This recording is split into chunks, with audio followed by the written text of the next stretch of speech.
Hi, everyone, and welcome to the September 13th Higher Education Tableau User Group. We're glad you all could join us today. We have a very exciting lineup for you. Today, we're going to have Meet a Community member, Jenn Schilling, who is from the University of Arizona. You may remember her from last month. Next up, we'll have tips and tricks from Kelly at Salesforce, or Tableau, as we like to still think of it. And then we'll wrap it up with Dennis Cow, who's going to present school-age digital connectivity, which won Visit of the Day recently, if you didn't see it. We're also going to open the floor for announcements, but first I have one to make, and it's just a little bit of housekeeping. As you know, we have a Slack group, and we do invite you all to join it. There are a couple unspoken rules that we do try to abide by in our Slack group, and the first is that we'd like for you to sign up using your .edu or equivalent, because we do realize that other countries do not have .edu. So sign up with your work address, and otherwise not your Gmail or Yahoo or whatever, if you do have a .edu work address. If you don't and you need a special accommodation made, we would like you to reach out to one of the group leaders to kind of set that up. And then the other unspoken rule is essentially what happens in Slack stays in Slack. So this is on the honor system, of course, but we don't want you to go and, copy and paste something that you read on Slack in an email to somebody else, whether that person is, another person in higher ed, or, somebody who works at Tableau, or somebody who works at Salesforce. This is a safe community, and we want everyone to feel free to express themselves without worrying that, somebody's going to go and share things that they don't necessarily want shared around. So those are our unspoken rules. And if you have any questions or concerns about it, please do feel free to reach out to Roshni or myself.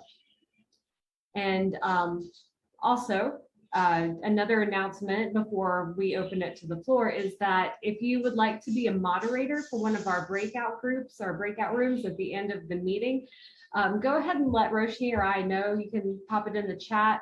If you have a topic or area that you would like to moderate, we would love to make sure that's included in today's breakout rooms. So without further ado, if anybody has an announcement they would like to share, feel free to come off mute. If you have any job postings you'd like to share, you can put them in the chat. You can put them in our Slack page, in our open positions channel. And I will stop talking now and let somebody else, if anybody has an announcement to make.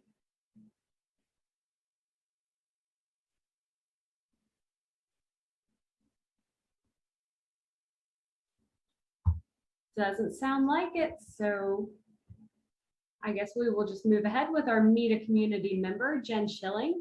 She is a senior research analyst at the University of Arizona and also a data science mentor at RStudio and an adjunct faculty member at the College for Creative Studies and the founder of Schilling Data Studio, which I had to Google because I was super impressed by that.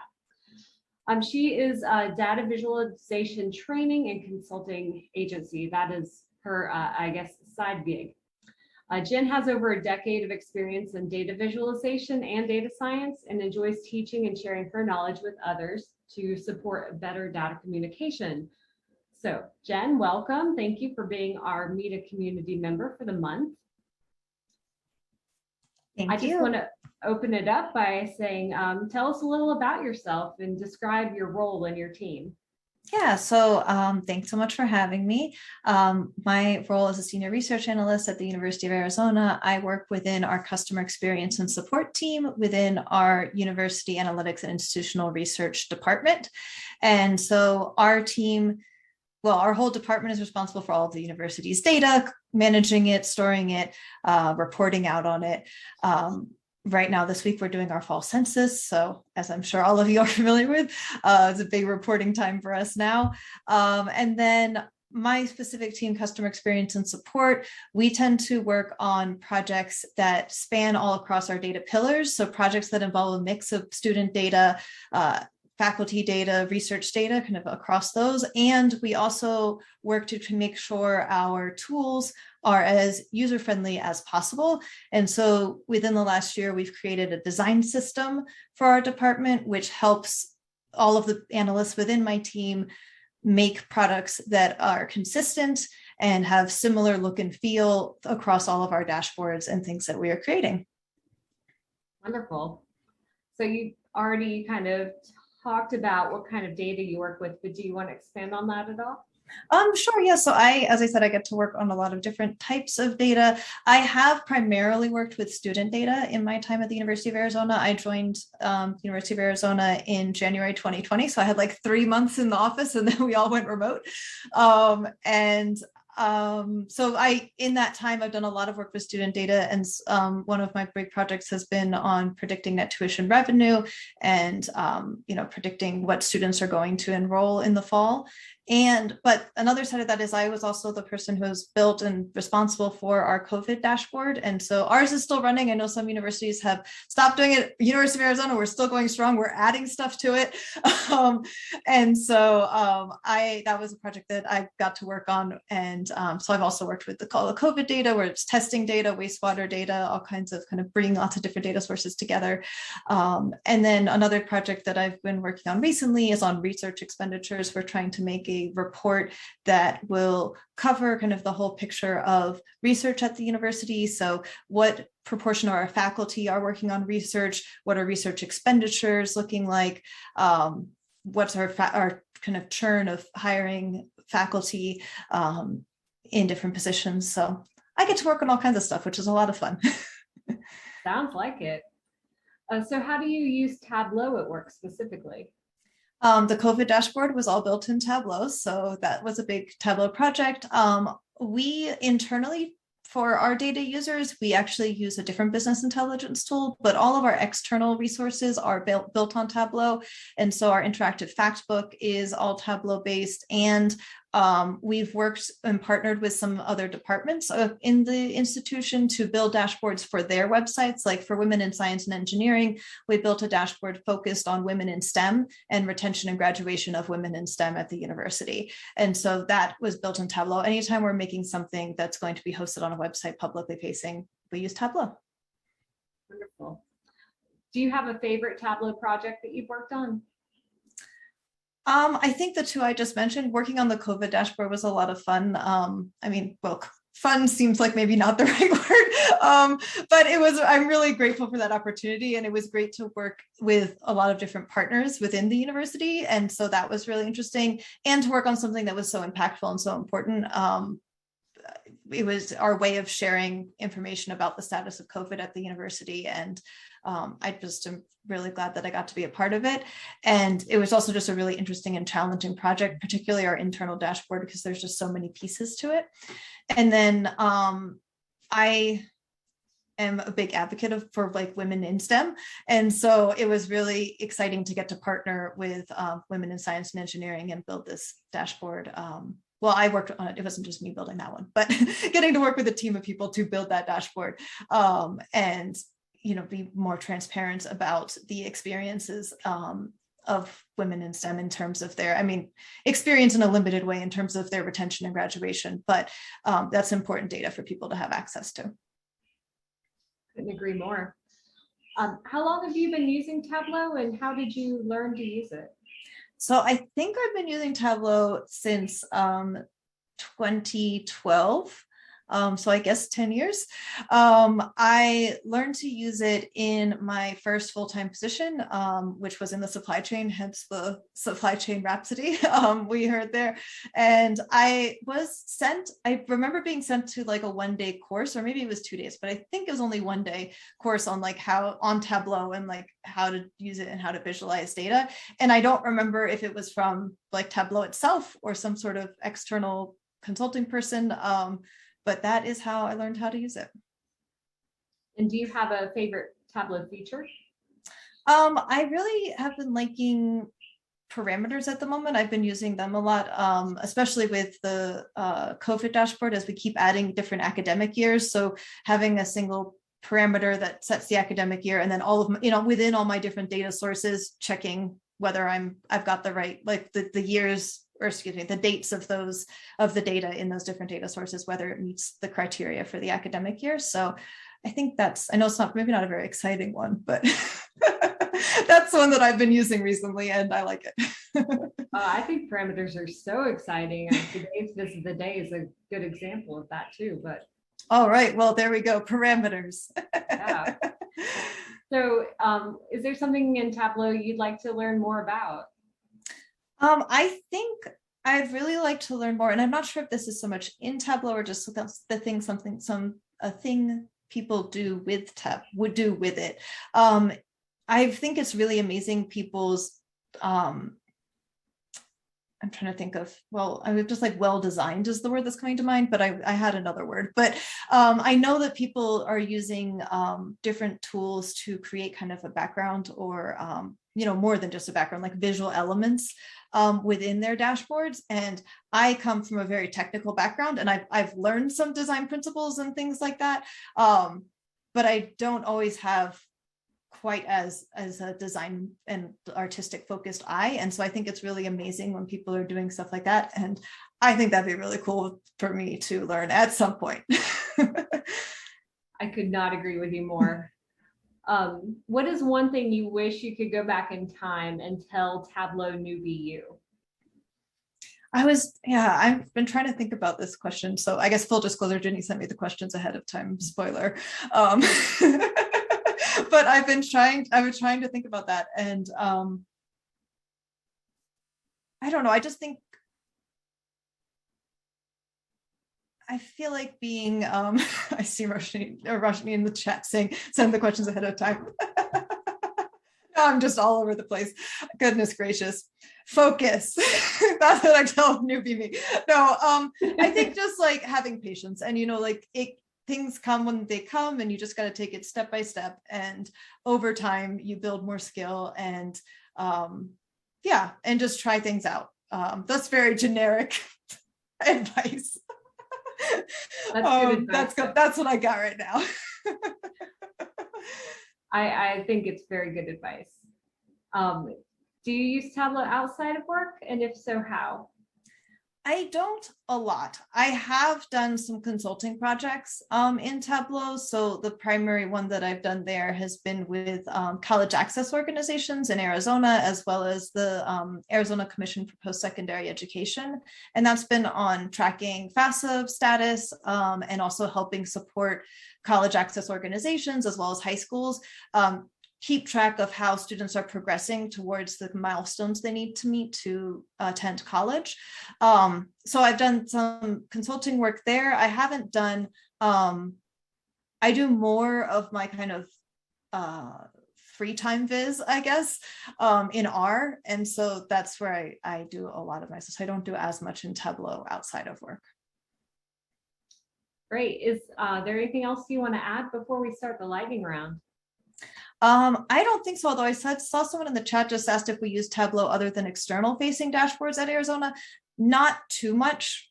Here and there, yes, there are some internal projects that use it, certainly. Like I'm not involved with this project, but I know that it was used when they have done studies to look at equity in faculty salaries. The visualizations that they create out of that analysis, they do put into Tableau. So yes, it does get used sometimes. The majority of our internal dashboards, though, are in a different BI tool. And if can I say what I use for my internal one? Yeah, we use Oracle. We use Oracle Analytics System, OAS. I can't remember what the OAC, but an Oracle-based one. It was OBIE, Oracle Business Intelligence Enterprise Edition, but I think we are now on something called OAS. Thanks for asking me questions. Yeah, definitely. All right, so lightning round. In honor of National Baldest Beautiful Day, would you go with Mr. Clean or Mr. Sparkle? I guess Mr. Clean. This one I'm not sure about.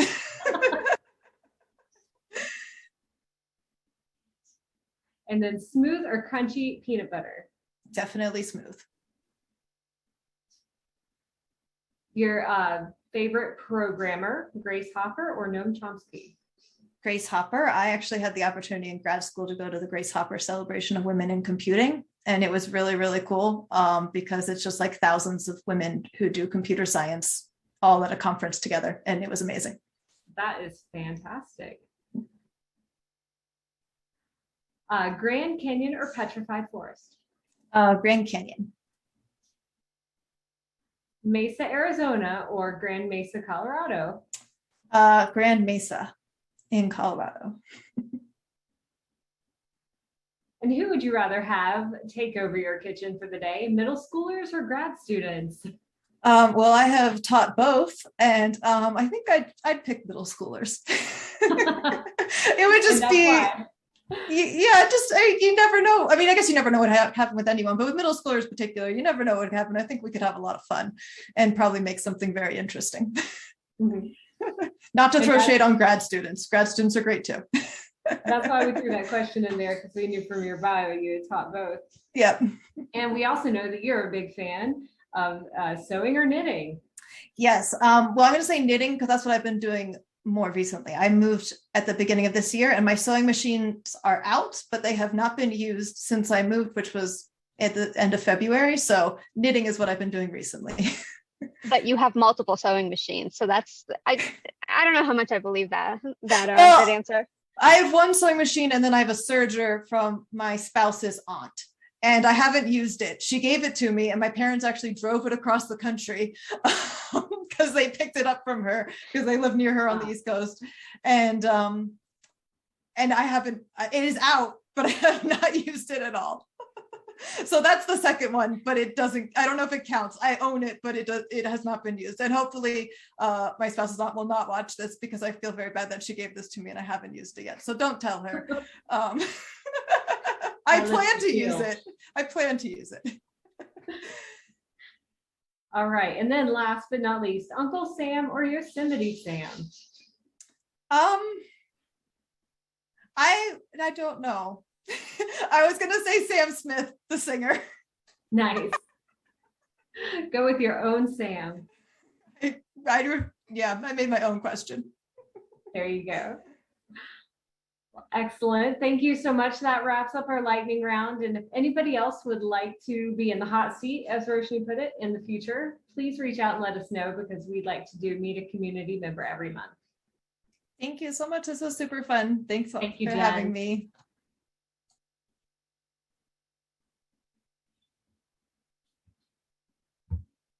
You'd think after 2 years I'd know how to unmute, but apparently I can't. So our next guest is someone who Ginny and I have been in touch with for well over a year. She is a huge part of the reason that this tug runs. Kelly Nesenblatt is the academic, I don't even know what your title is actually, Kelly. But she's the one who makes all of the tugs for the Americas. All of the Tableau user groups just run.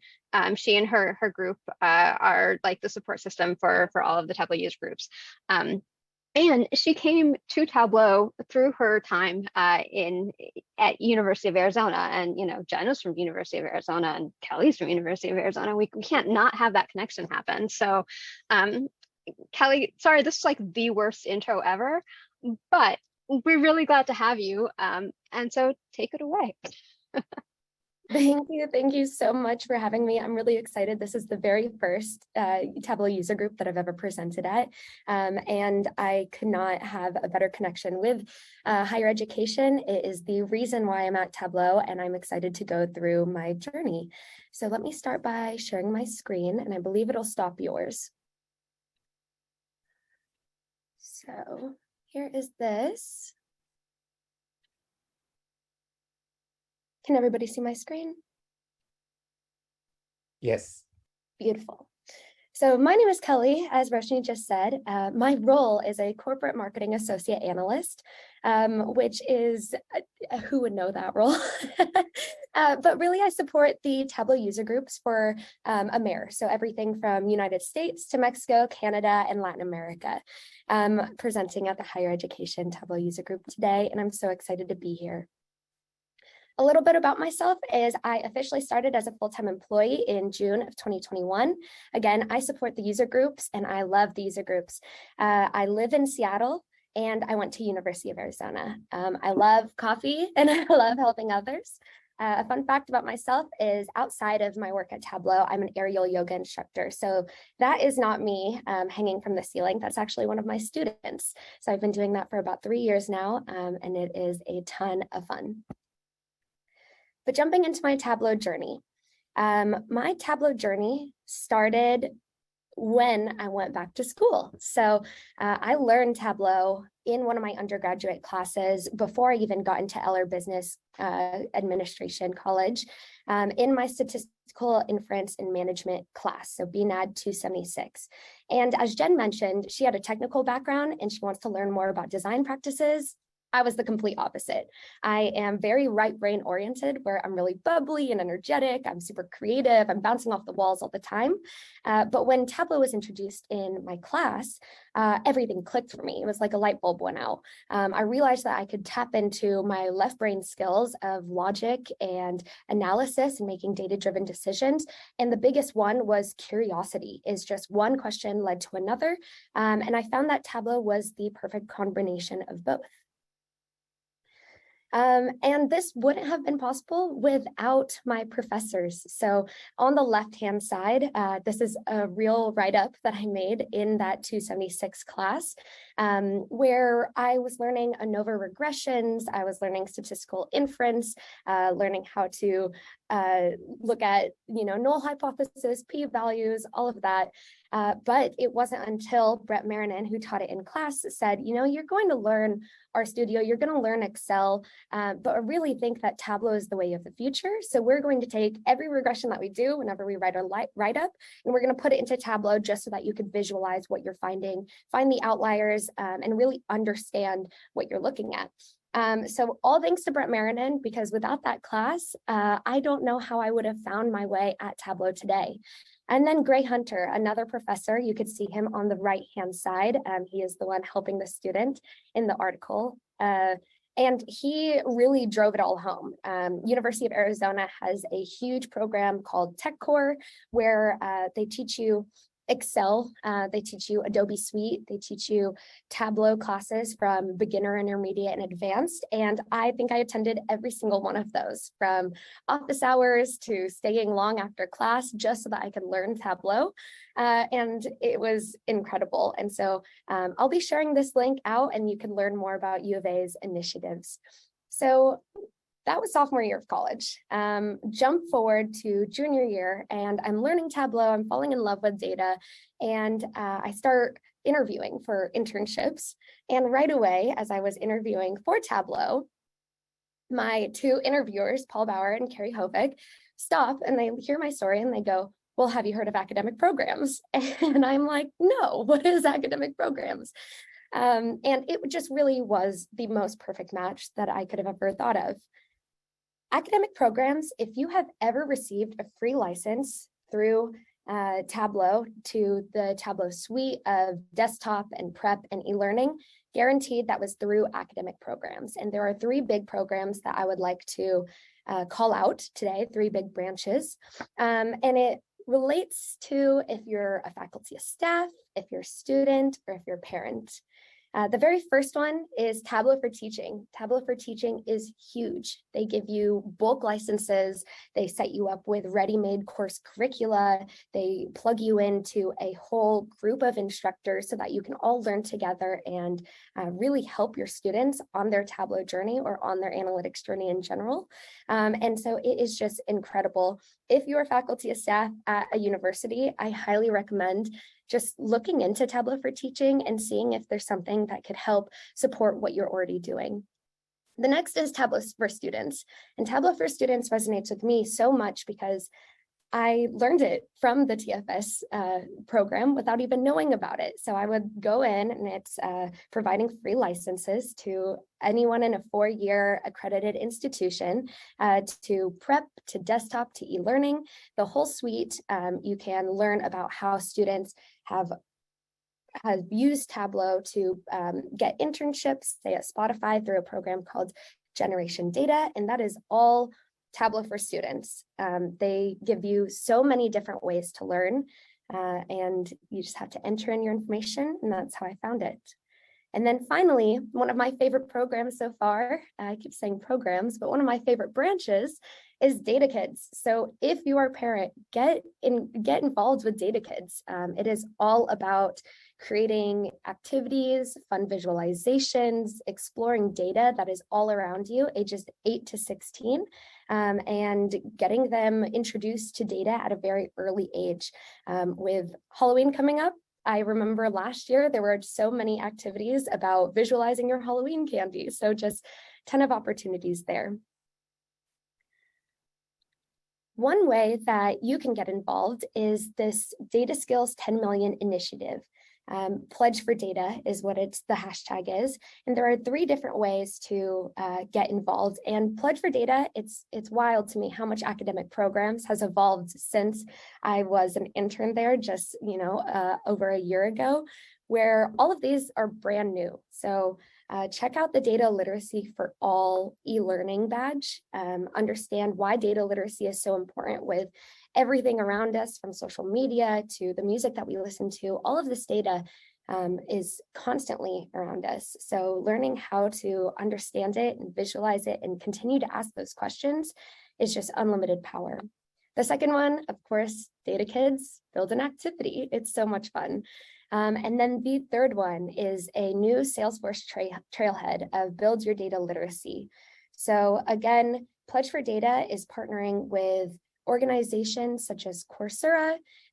Just how can we amp up what's already being done to close the gap of data skills?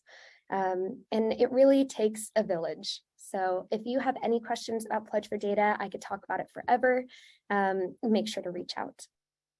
And I love academic programs. Moving on to where I'm at right now. So sophomore year, I learned Tableau in the classroom, got connected with academic programs, and that was just the most wonderful internship, learning about all of these different ways that we're giving out the license for free, and then converting to becoming a full-time employee right after I graduated. And I got plugged into Tableau user groups, which is why I'm here today. Tableau user groups are incredible. They are truly by the community, for the community. You all know because you're all a part of one. Thank you so much for being here, but it is bringing like-minded people together on a monthly or quarterly basis. It is constant networking, it is learning together, and it is just geeking out. I can't tell you how much I learn on the daily just being a part of this amazing community. Oh, there it is. Oh my goodness, fast forward. So special call outs that I wanted to show to you today of different ways to get connected. The very first one is our analytics user group. And this is a very special user group because it is globally inclusive. All things analytics at different times. The next event is on September 27th. So make sure you check that out. And they are just incredibly amazing for up-leveling your skills. The second one I wanted to call out is the Tableau Newbies user group. Newbies, I wish I had this when I was learning Tableau at the very beginning. During my undergraduate career, it is everything from the different graphs that you can use and the use cases that go along with them. It's from calculated fields. What is a calculated fields? How do I use LOD expressions? Everything from a measure to a dimension. And it really is bringing yourself back to the fundamentals of Tableau. And then the third one, which is something that is very dear to my heart, is accessibility. So accessibility, I just onboarded them. They are having their very first event on September 21st, and it is brand new. So if my animation will work now, there it is. So it looks like by their agenda, they're going to be talking about what is your accessibility story, what brought you to the user group. There's a case study, Christian Felix. If you do not know who Christian Felix is, he was the Tableau user group leader for Tucson, and then he became a solution engineer. So he works here now at Tableau for Health and Sciences. He won the 2020 Iron Viz, and cherry on top, he was also a University of Arizona graduate. So just an amazing community at U of A. He will be diving into the US Paralympic Committee. And then going into universal design, and then what do you want to see from the accessibility user group? So a ton of different ways to get connected based off of your interest, industry, or geographic area. So how can you get involved? There are over 100 different user groups. As you can see, you can join an industry one, which would be higher education, the one you're at right now. There's a veterans advocacy interest user group, or there's a geographic user group. So there's here one in Seattle or wherever you're at as well. I wanted to point you to this Tableau public viz that is out there on public right now, and it just shows how many events are happening on every day. And you can click, you can register, check it out, say if I have some free time, I'll just go through and attend a user group. And then there is also in the bottom right corner a place where if you're interested in speaking, you can add your name to a Google Sheet and just say, I would love to speak at a user group, plug me in with a community. So check that out. Other ones is with football season coming back, sports and entertainment. You can join that one as well. Wanted to call that out. So how can you get involved? 3 different ways: attending, speaking, and leading. So attending exactly what you're doing right now. Just thank you for your energy, your passions, your questions, and then bringing it all together to learn as a community at the Data Fam. It just is so magical. And then speaking, again, add your name to that list, contact myself, contact Roshni or Ginny, user groups at tableau.com. We are always looking for speakers for you to share a project, content that you find interesting. Just reach out and we will get you with a nice speaking opportunity. And then leading. Ginny and Roshni, you are both so much fun to work with. Thank you so much for playing Bombaleo at the beginning. That's one of my favorite songs. And it's just been a pleasure working with you guys. So you can absolutely lead a user group if you want to create your own. There's an inquiry form at the very end of this slide deck. There will be just a million resources. So I'll make sure to share that out.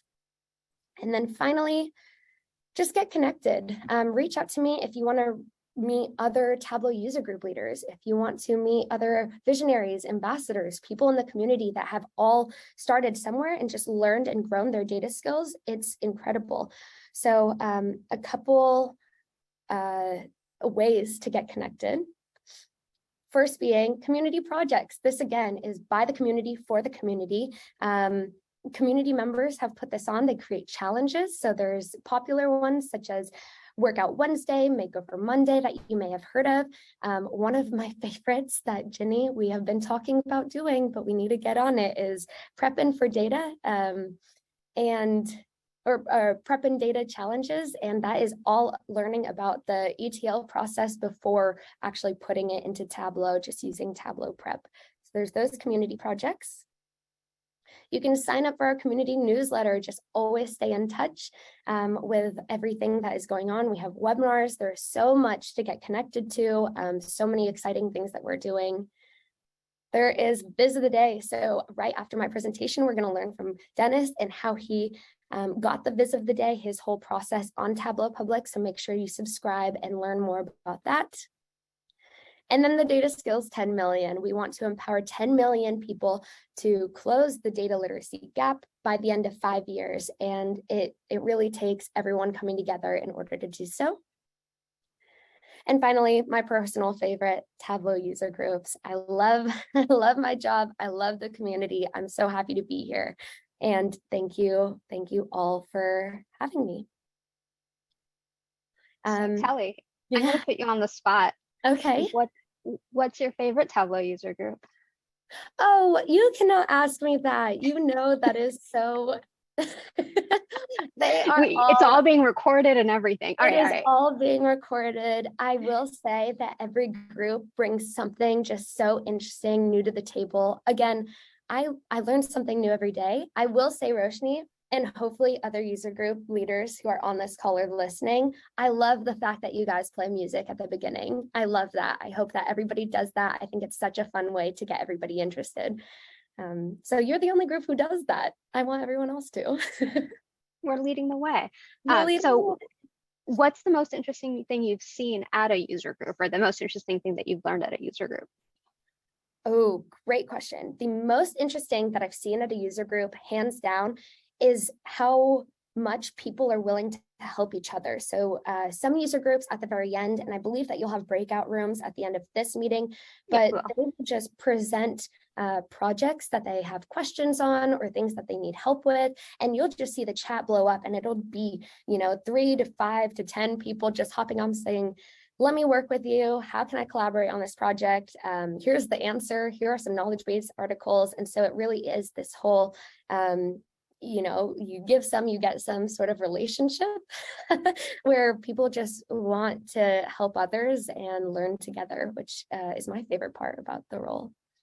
and that's a huge part of the reason why we, Ginny and I and others sort of tried to form this user group, was because we knew that there's a wealth of knowledge out there and there's a whole bunch of people who have questions, and we want to make that connection happen.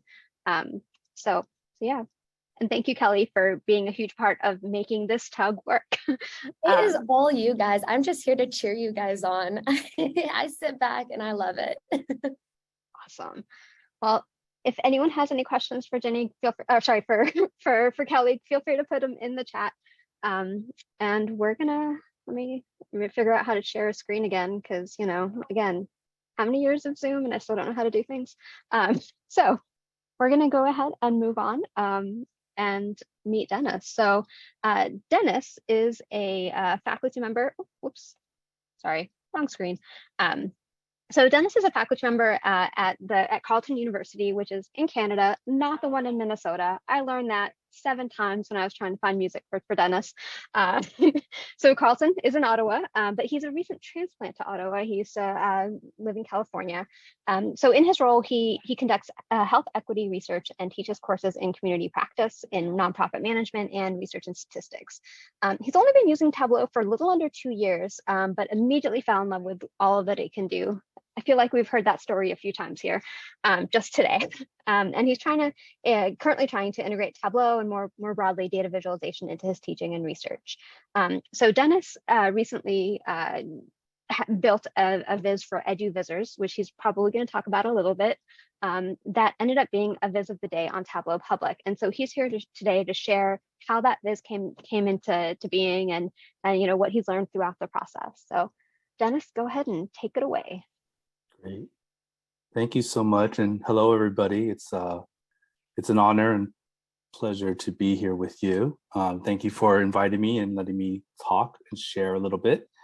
It's weird. I've been a professor an academic for about 11 years. I teach classes all the time. I do presentations, and this is probably the most nervous I've been in those 10 years.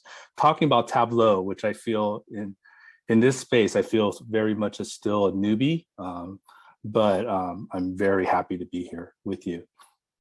So let me share my screen. So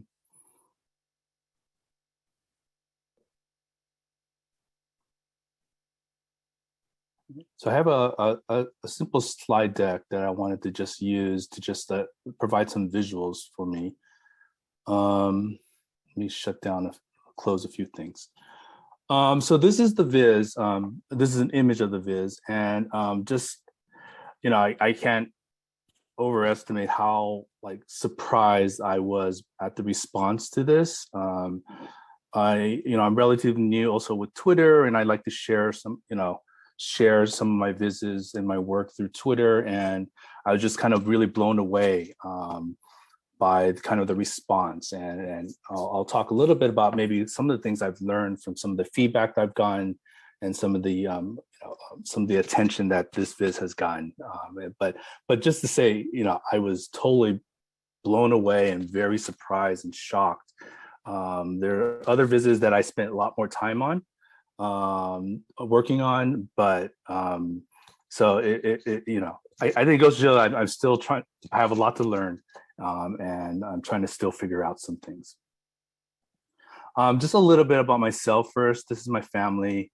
This was our first year in Ottawa, which was in 2018. So I was born and raised in California, like has been mentioned before. I've been in Ottawa since 2018. I also taught at the University of Houston and as well as Cal State Fullerton. So I'm a husband, I'm a father. I've been a social worker for about 25 years, and 11 of those years I've been an academic, where I conduct research on health equity issues, and I teach courses on communities and nonprofits. So like what Rajni had mentioned already, I started using Tableau in November 2020.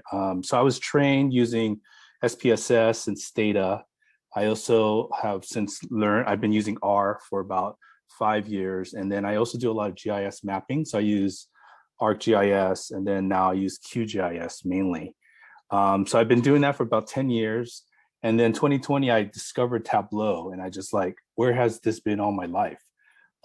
Just kind of the user friendliness of it, but the way it engages with the data. And so I was an immediate fan, and I have since tried to learn as much as I can over the past 2 years. So visiting as much as I can, just as a way to learn. And also trying to figure out how to integrate this into my teaching. So teaching some of my social work students on how to use Tableau, and also more broadly data visualization. That actually got me got involved with Tableau for teaching, which Kelly had just talked about, and I'm currently serving on the Instructor Advisory Council. And just recently, I was selected to be a Tableau Public Ambassador. I think mainly for probably because I just been visiting a bunch on Tableau Public, and Data Viz has really provided, like, it's interesting. It's kind of reinvigorated my passion and interest in working with data. And it's provided a creative outlet. And so how, in our program, so, many of our students aren't coming to be trained to be data analysts. And so kind of the challenge for us here at least in our program, is how to introduce, expose, get them maybe excited about data, maybe not afraid of data. And I found that Tableau is a great tool to do that. And so that's kind of has been my perspective since I've discovered it. So let me quickly introduce you to the data. So the data came from EDU Visitors, or Edu Visitors, which is a community initiative that provides data and for people who want to do data visualizations. And they have a website, and each month they release a data set similar to some of the other community initiatives that you might see out there. They release a data set, and I was just recently asked to help out and serve as a co-lead. And this data set that I used, which was in July, which is the global school age digital connectivity, was the data set that it was my first data set that I curated and set up. And so for that reason alone, I felt like I needed to do a data visualization. And part of the reason why I picked that data set is a lot of the data sets up to that point were kind of more domestic, as in terms of in the US. And I was looking for a more global type of data set that focused on education.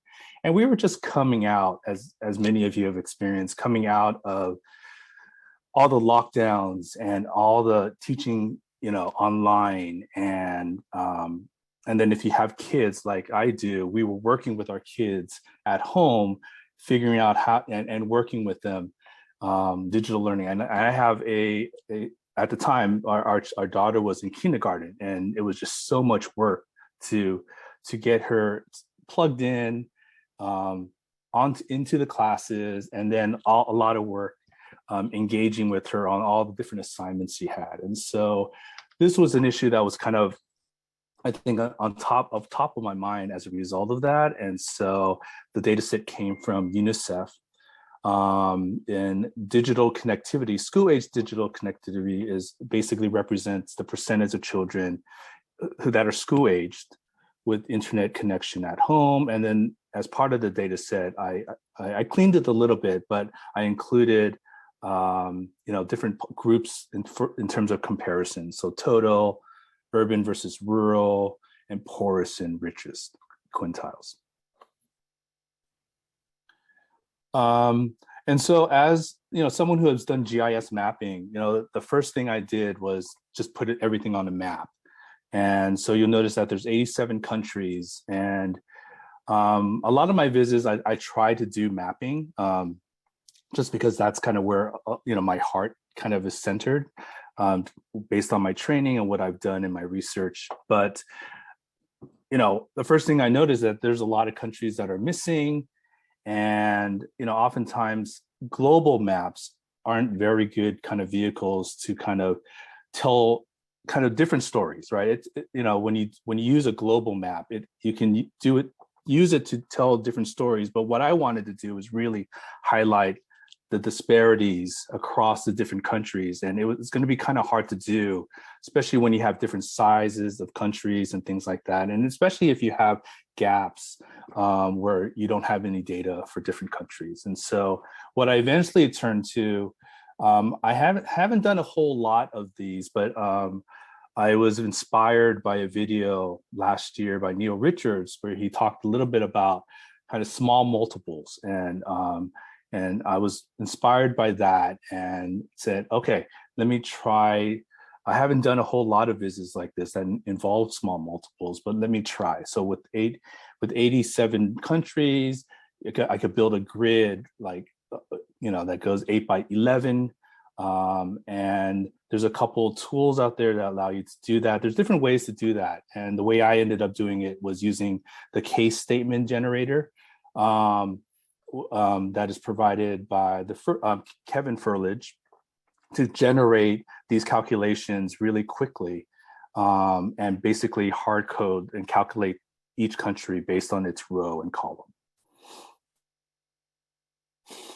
And then eventually so speaking to what Jenn was talking about earlier in terms of using other programs, I use this program called Figma to create these shapes or symbols that I would eventually use as custom shapes.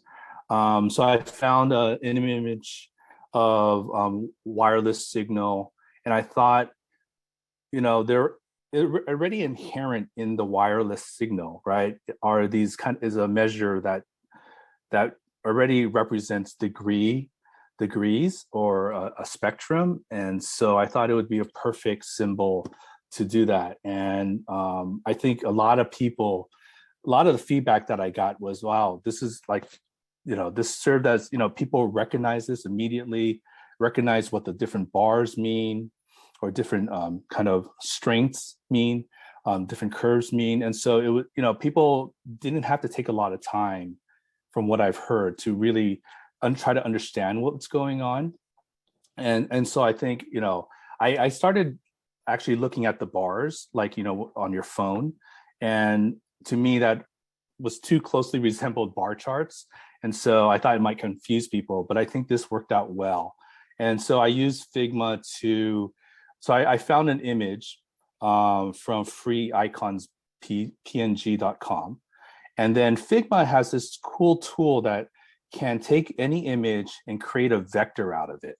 And a vector meaning that it's basically a set of points and lines, and right? And then you can manipulate and change the colors of any element within the image. And so this is what I ended up doing, using that image,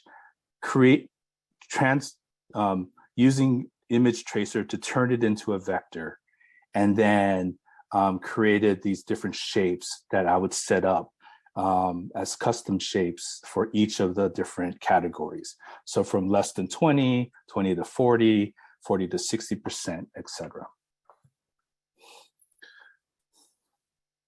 And so let me just quickly turn to the viz really quick. So this is the final viz. So you'll see like the small multiples across 8 by 11 for the 87 countries. I decided to alphabetize them so that it's a little easier for, in my mind, readers to find different countries. I also created a parameter and a parameter action where the user can select, whoops, of course it has to reset, where they can select the different populations. And I think the kind of side benefit of using the custom shapes and also the outlines for when they're not filled, is that it kind of creates this kind of cool, it's not animation, but it kind of creates this cool little animation effect, which I didn't intend, but it kind of looks like it's animated, right? Just like what would happen when your wireless signal at home goes up and down.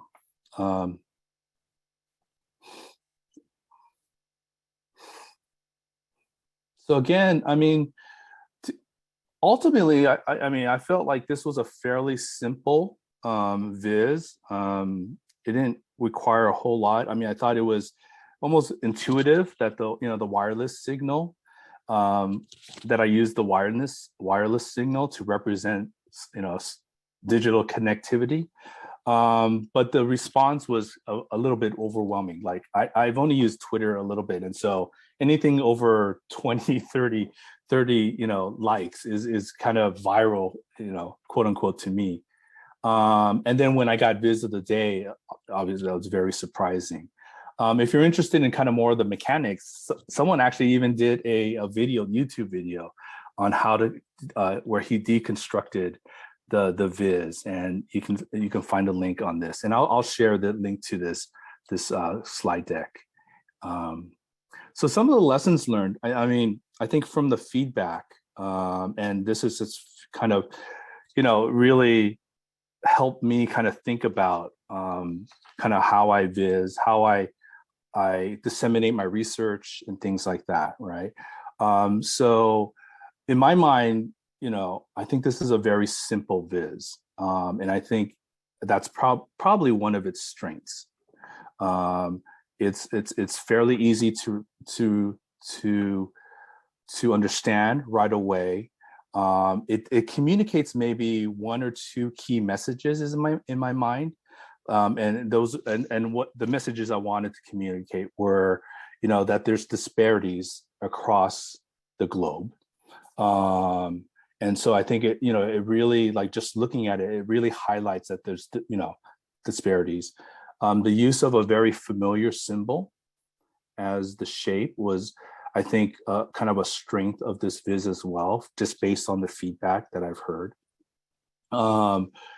People automatically recognize the wireless signal and understand. They don't have to think about, and they are almost automatically understand what it means when the levels go up and down. And so I think that was another strength based on the feedback.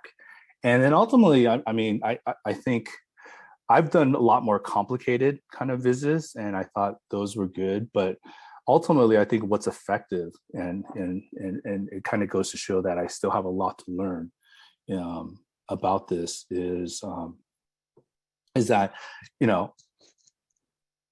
sometimes simple is the best, right? And I think I've tried to integrate those lessons in how I teach, how I conduct research all the time, and thinking about how to disseminate that research across to different populations, different communities, and different stakeholders. I think that's a kind of a key lesson that I've tried to integrate into my research and teaching as well. So anyways, that's my viz. Thank you for your attention. These are some of my contacts if you're interested in learning a little bit more or have questions. But thank you again for your time, and thank you for the space to share. Thanks so much, Dennis. We do have a question. You mentioned what program that you used to create the images. So you've mentioned there was a Figma plugin, and then what was the original source of that? Can you show that slide one more time? So Figma is a relatively easy, in my mind, design tool. Pretty user-friendly. Like you can manipulate images, you can create images, vectors, and things like that. And Figma is, if you look at some of the other Tableau folks that are using Figma, they use Figma to create backgrounds for dashboards and things like that. But it's a relatively easy design. It's totally free, which is also nice as well, right? And within Tableau, there's a bunch of plugins that people create in order to do different things. And within that is a plugin called Image Tracer. And and that's probably the plugin that I use the most, because you can take any image from, that is a PNG, right? And you can't manipulate it in any, maybe you can, turn it black and white or something like that. And untypical with, if you're typically just using an image, right? You can maybe put a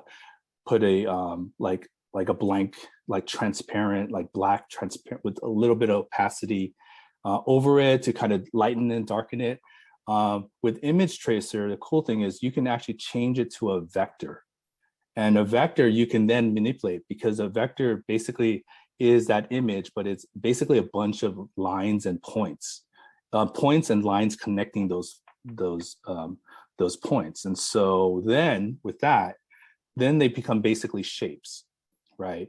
And so then you can manipulate each shape in different ways. You can even alter what the shapes look like. But in this case, I was able to kind of color code each of the different bars within the wireless signal. So hopefully that's helpful. Yeah, that's really great. Thanks. So I'm actually going to share my screen for a second just to show some of Dennis's other Tableau public vizzes. There's a whole bunch out there. Your face is going to probably get a little bit red because we're going to talk about some of them. So one of the first ones that I saw of Dennis's was the street art in Los Angeles. And one of the things I really like about it is that there's a very, very easy like navigation here, just sort of to step through things. And then there's this really great way of pulling out images and like making things interactive. You can click on any one of these dots and you see an actual image. So there's a lot of what you're showing here is that there's a lot of ways you can bring stuff from outside of Tableau into Tableau, and kind of build a great story that way. But I just wanted to show a couple of these. I know there's a comment somewhere about the Star Trek one. Someone wanted to have a chat with you about it. I'm not sure what all is involved there, because I'm not a Star Trek fan. All I know is that William Shatner's in it. That's it. And red shirts mean you're gonna die. Like those are the two pieces of knowledge I know about Star Trek. But can you talk a little bit about this one as well? Like what inspired you to build this one? No problem. So this is this is based on data that was provided by another community challenge called Back to Viz Basics, which comes out every 2 weeks, and it's a community initiative to try to like the basic challenge is to build a chart, right? And so for this particular challenge, they provided data on every episode of Star Trek since 1966 to the present, across the different series, and the challenge was to build a tree map. And and for those who are kind of beginning, I think the challenge is to try to figure out how to build a tree map in Tableau. And so what I ended up doing, and like I said, data viz, like what I'm doing out here in Tableau Public is really like a way to try to explore my creativity. And so what I ended up doing is creating kind of a quasi tree map, but using, so you'll see kind of the different colors, and those are the tree map that's underlying all the data. But then I wanted to plot every episode within each square for each series. And so each series by the color code is basically a square within the tree map, and then also depicting all of the different episodes within each of those within each series. And so that was so I was just me kind of playing around and trying to be a little creative, and yeah. So in this viz or in any of the other visits, what's the most interesting thing that you've learned in the process of creating these sort of fun on the side vizzes? Yeah, I mean, I think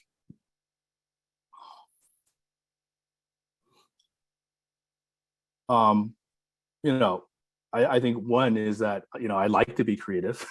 so I think one is trying to figure out how can, like what I'm kind of struggling with right now is, okay, so in this space, in this public space, you know, I'm trying to be as creative as possible, trying to, you know, maybe kind of step out of kind of the boundaries that are often kind of confined in the academic space. And what I'm trying to struggle with is how much I can play with kind of those boundaries that the academic space, right? Like you know, if you read any academic article, there's 3 tables and then at most maybe 1 chart, if at all, right? But it's usually just tables and stuff like that. But what I'm trying to think about and playing around in this, I think it's a very safe space as well.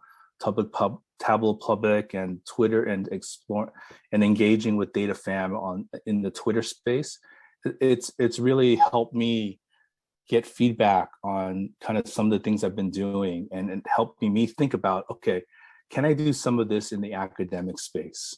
And be creative, but then creative in a way that really engages different communities or different audiences with my research, but also conveys more powerfully the key messages and key results from my research. So that's kind of what I'm trying to, that's the kind of the struggle in my mind right now, and I'm trying to figure that out now. But I think this is playing around in this space has really helped me think about those things.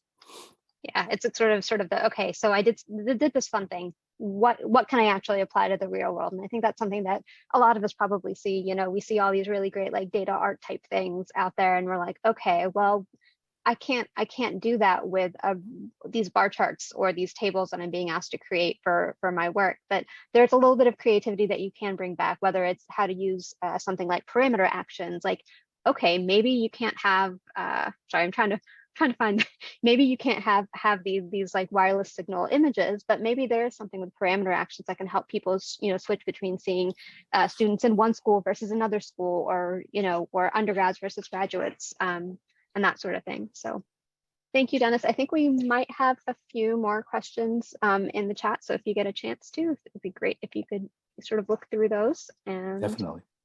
Great. And Thank now, you. Thank you so much. Jenny, if you want to take it away. You got it. Dennis, thank you again for being our presenter this month, and congratulations on becoming a Tableau Public Ambassador. And speaking of which, I also want to give a shout out to Roshni, because she won't say it herself, but she is a Tableau user group leader ambassador.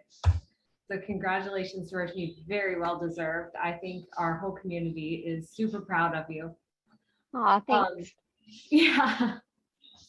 So what's next? We'd love for you to fill out a very, very brief survey telling us what you thought of today's meeting, and you know, what you might like to see in the future.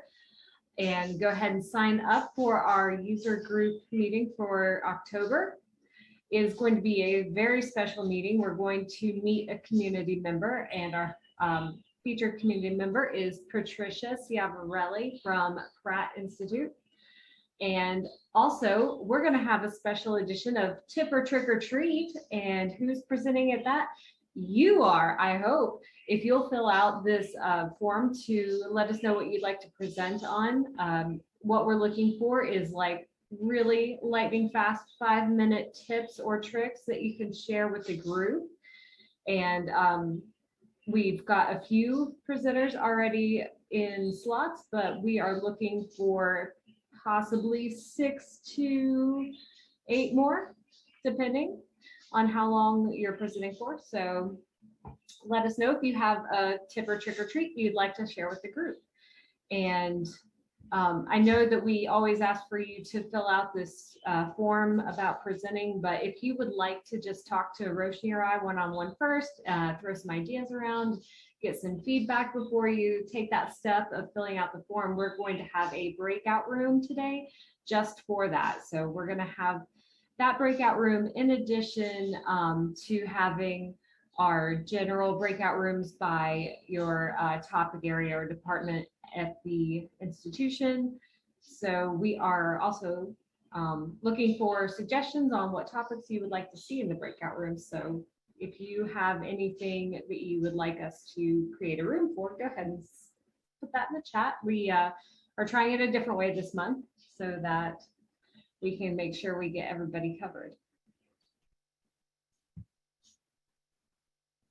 So apparently someone did a really bad job this month trying to set up links. That someone is me.